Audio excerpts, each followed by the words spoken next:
Rudo was a slum dweller who often broke into the junkyards of rich people to steal usable things. However, when he gets framed for his foster father's murder and gets thrown into the pit where all the garbage of the world ends up, he is forced to fight gigantic monsters made of garbage to climb his way back up and get revenge. The world is divided into two parts. On one side, there is the pristine city with rich people living their best lives, and on the other side, there are the slums where people like him belong. The only constant is the pit, where all garbage ends up, including criminals. The rich people who live in the city casually throw away even slightly damaged items without hesitation, like the woman who tells her daughter to throw away the puppy toy she just bought because it got damaged. She tells her that the toy will become ugly if they try to repair it, and they can just buy another one later.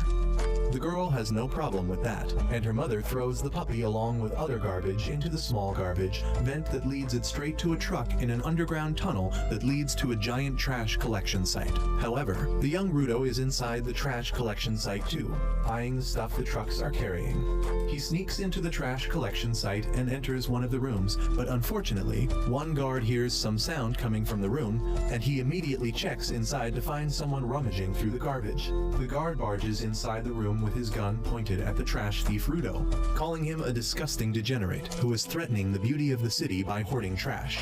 Rudo doesn't even respond to this because he hears those things every Tuesday. But then the guard sounds the alarm, calling for backup. Just as more guards arrive there, Rudo throws some garbage bags at them, and the clean freaks can't handle some raw eggs on their uniform, so they just watch him climb up the vent without doing anything. Rudo comes out of the vent near the exit, but the gate closes on his face, and just then, more guards come there. Open fire!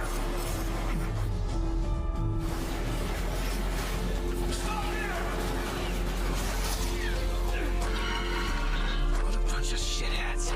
Yeah, I'm the threat, assholes. The next day, the news about the garbage raiders spreads through the city, with the people blaming the slum dwellers for it. On the other side of the wall, the slum dwellers know exactly whom to blame because it is not the first time Rudo has entered the trash collection sites.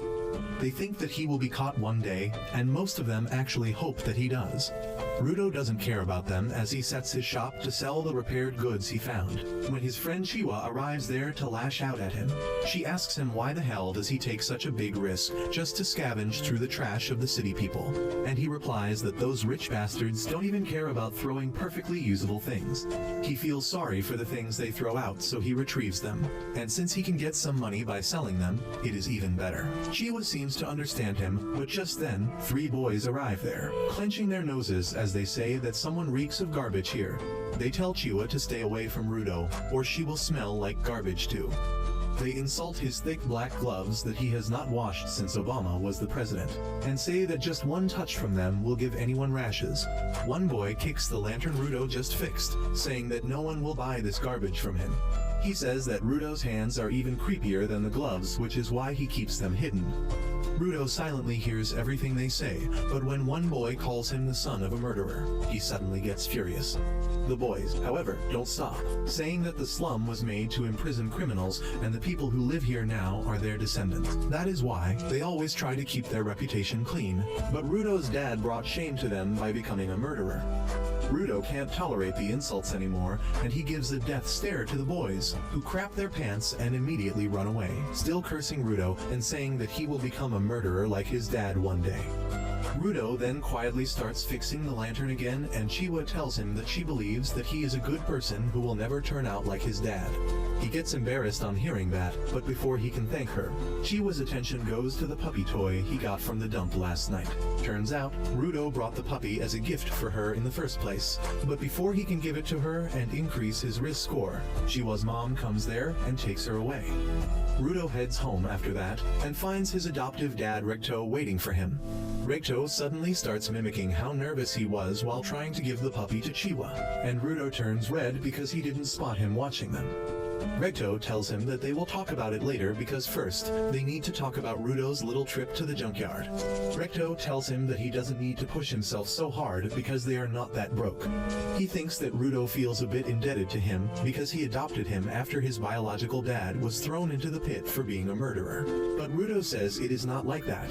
He tells Recto that he considers him family, and he is just trying to do his part. Recto simply tells him to be this honest with Chiwa too, and Rudo suddenly falls fumbles hard, injuring the gun wound from last night.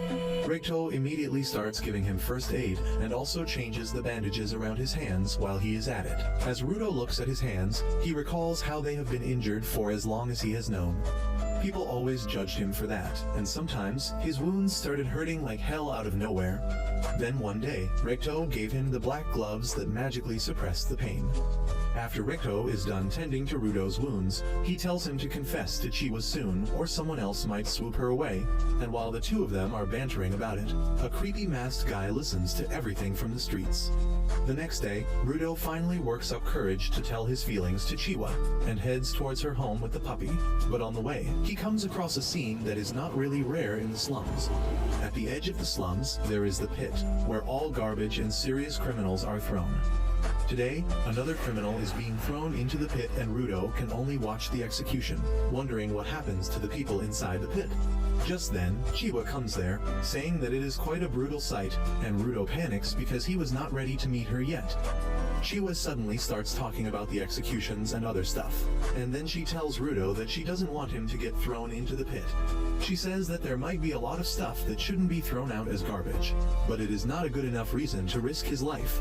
Rudo replies that Rikto said the same thing, and Chiwa says that it is because Rikto loves him too. Rudo takes a second to process that Chiwa said that Rikto loves him too, and his brain with 2 MB RAM understands that Chiwa means that she loves him. She gets flustered on realizing that her words could be interpreted that way, but Rudo has already lost his mind. He falls on the ground, clutching his face, and then gives the puppy toy to Chiwa, saying that she might not want it because it came from the garbage, but he thought the puppy would be happier with her. To his utter delight, Chiwa accepts the toy, saying that she will cherish it, and Rudo is happier than he has ever been. He jumps and dances on his way back home, thinking that he needs to boast about it to Rikto immediately. On the way, he bumps into some guards who don't even bother with him, but he is curious about why they are in the slums. Anyway, Rudo reaches home and starts telling Rikto about what happened just as he opened the door, but he is left aghast when he sees Rikto on the ground with a creepy masked man on top of him. The masked man turns around to take one look at Rudo before plunging his knife deeper into Rikto's body. Rudo loses his cool on seeing this and charges at the masked man, but he gets hit so hard that he doesn't even realize when he got knocked out. By the time Rudo comes to his senses, the masked murderer has finished his job. He picks up a book from the floor and heads outside, briefly glancing at Rudo, who tries following him, but then he hears Rikto's voice. Rikto is still alive somehow, and with his dying breath, he tells Rudo to run away. Rudo immediately goes next to him, promising that he will get help, but Rikto just tells him to run away and change this shit heap of a world into something better. With that, Rikto's body falls limp and Rudo can't process what is happening. Just then, the soldiers arrive there and they zap Rudo, believing him to be the murderer.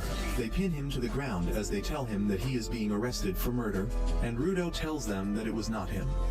The guards tell him that nothing he says matters anymore because they caught him red-handed. He keeps trying to tell them that the real murderer has just left the house and they can still catch him, but the guards don't even want to listen to him, so they just knock him out using the traditional method of punching him in the head. Soon, Rudo is taken to the scaffold to be executed for his crimes. Everyone from the slums is present there to witness him being thrown into the pit, and even some high-profile people from the main city are there. The judge tells Rudo that murder is one of the greatest crimes one can commit, and even though he killed a mere slum dweller, the punishment will not be reduced. He declares Rudo to be killed by throwing him into the pit, and the people start cheering on hearing this. Rudo still can't believe this is happening to him, and he wishes for just one person to believe that he is not a murderer. His eyes scan through the crowd, and they stop at Chiwa.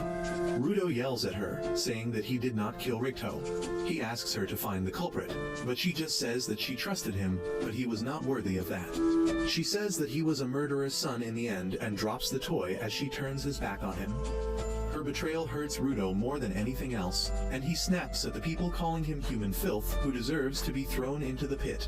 He says that they are the real filth here because they are just blobs of meat without a brain or a will. He swears that he will send them all to hell, when suddenly he notices that the murderer is among the crowd as well. However, he gets no chance to tell anyone about it as he is thrown off the edge. Rudo feels like he has been falling forever, and at one point, he loses consciousness. Luckily, all the garbage at the bottom of the pit breaks his landing, and when he wakes up, he is completely unharmed. He wonders what the hell is happening, and how is he still alive, when the stench of the place suddenly hits him. Even the garbage thief is forced to block the smell, and then he notices the vast sea of garbage in front of him along with things that he doesn't recognize. Rudo wonders what the hell is this place when suddenly a giant shadow covers him. He turns around to see what is happening, and he can't believe his eyes when he sees a gigantic